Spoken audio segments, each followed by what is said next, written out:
You're watching Let the Quran Speak. Are Islam and democracy compatible? This question is asked again and again. The Quran refers to shura, the notion of public consultations, which suggests that all individuals within a society have the right to participate in the running of public affairs. What does shura really mean? How is it implemented?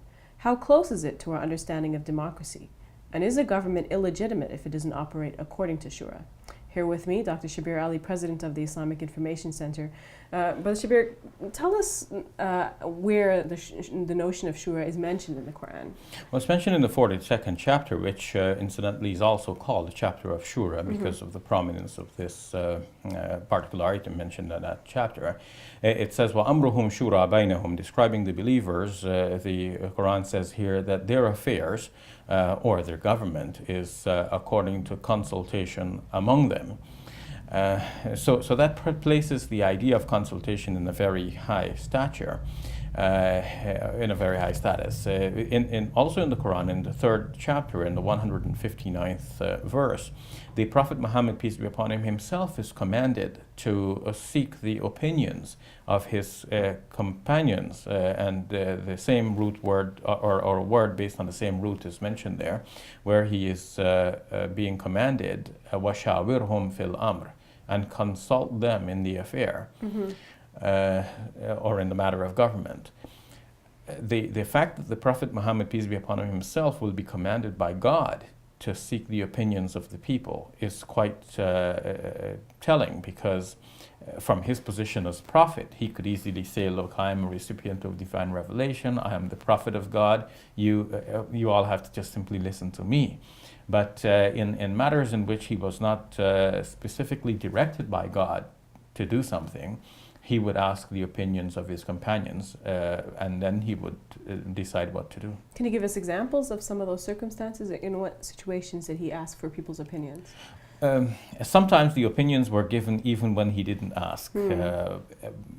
Like, for example... So he wasn't an intimidating figure that sort of ruled from above. He was with the people, and they felt comfortable approaching him and expressing their opinion. Exactly, which is for us today unreal, because given the level of devotion and the level of respect that Muslims generally hold for the Prophet, peace be upon him, now that he is absent from our present circles, we would find it odd that people address the Prophet, peace be upon him, in the way that we find in many of the Islamic traditions.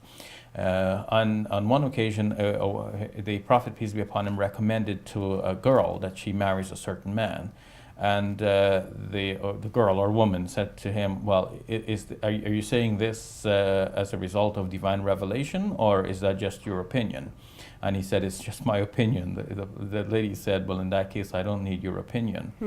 And of course, that sounds a little bit rude and harsh, the response, but nevertheless, that sets the tone, or at least it establishes the rule that a woman has the free choice to marry a person of her choice, and that she cannot be coerced or intimidated even by a person of authority. Even the Prophet's opinion does not carry a weight in this matter.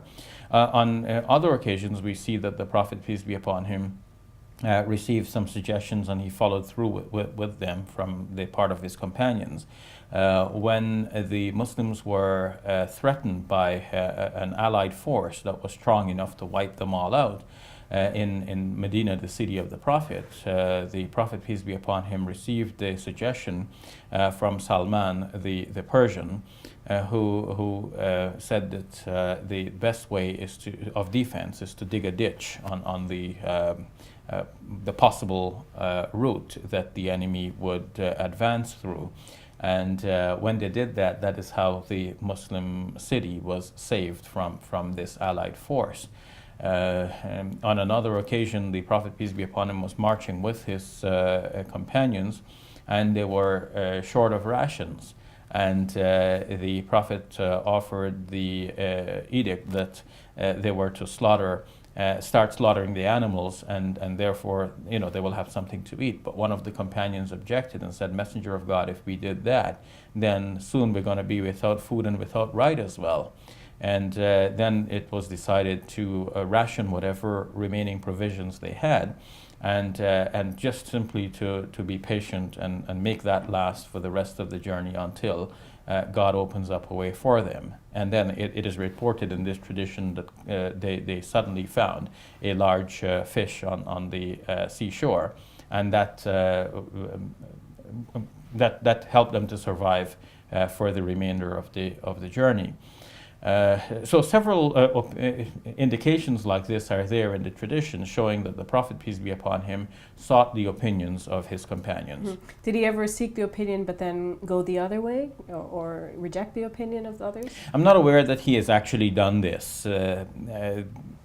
When it was time to, it is reported that the Muslims had to make a decision whether to face the enemy at what resulted in the Battle of Badr.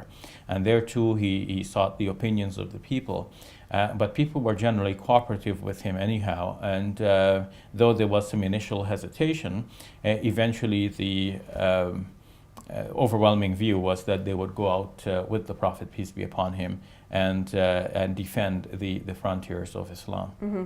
So what are the implications then of his sort of engaging in shura? What does that mean for us today?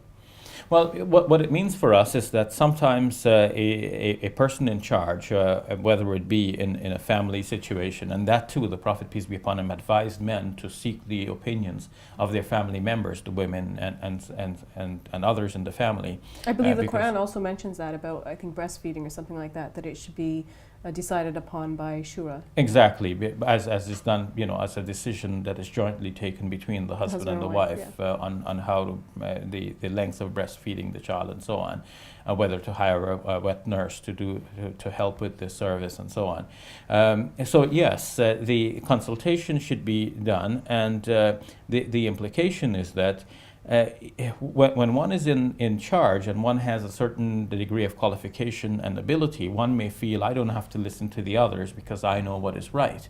But the Prophet, peace be upon him, was being told, فَإِذَا عَزَمْتَ فَتَوَكَّلَ عَلَى اللَّهِ. When you have taken when you have made a decision, then put your trust in God. What does it say here? Put your trust in God, because when you make a decision after this kind of consultation, you as a leader may feel that you're not doing like the optimum here, because you're taking the opinions of others, and that those opinions may actually be holding you back from what you feel is the best we can do in the situation. But what do you do in that situation? Well, put your trust in God, because God's blessings will actually be with this decision that is reached after the consultation process. Mm-hmm. And so leaders have to be patient. Often leaders feel they're right, they just do whatever they want. But of course they could be wrong sometimes. And even if they are right, if they do not have the support of the people with them, then the society cannot move forward. We have elements within the society pulling in different directions, and the society is being torn apart. Mm-hmm. Now the Prophet's example shows that there were the inklings of democracy within that society. How should we translate that today? Well, we should recognize that society today is much different than it was in that time. And even though, as you said, there were the inklings, or there were the initial indications of democracy, it took a while for this to find full fruition in the Muslim practice. Mm-hmm. And some people look back at some ancient times and they just look at some ways in which things were done, and they want to copy it exactly. But of course, they conveniently overlook some things. And we can't conveniently overlook some things and take some things. We have to see the whole picture. We have to have a theory of how we're going to live as Muslims today, given the early example. And what we have to see in the early examples are basically the inklings or the seedlings, or the initial impetus for the higher aspirations which Islam presents us with. Mm-hmm. And one of the higher aspirations is freedom, democracy, liberty for people. All of this, of course, within the whole ambit of people responding to the revelation from God and developing that Muslim attitude of submitting to God on the whole. Otherwise, we would see that in the lives of the companions of the Prophet immediately after him, that things were not always done with the full benefit of hindsight that we have today. Things were done in a simpler manner given the nature of society and the nature of people at the time. But there was some impetus towards democracy. So we find, for example, that Abu Bakr did not assume the full right of the caliphate until people came to make their pledges to him in the mosque. And when it was certain that a large number of people had made their pledges to Abu Bakr, this was in a sense a majority vote, though it was done in a simple manner.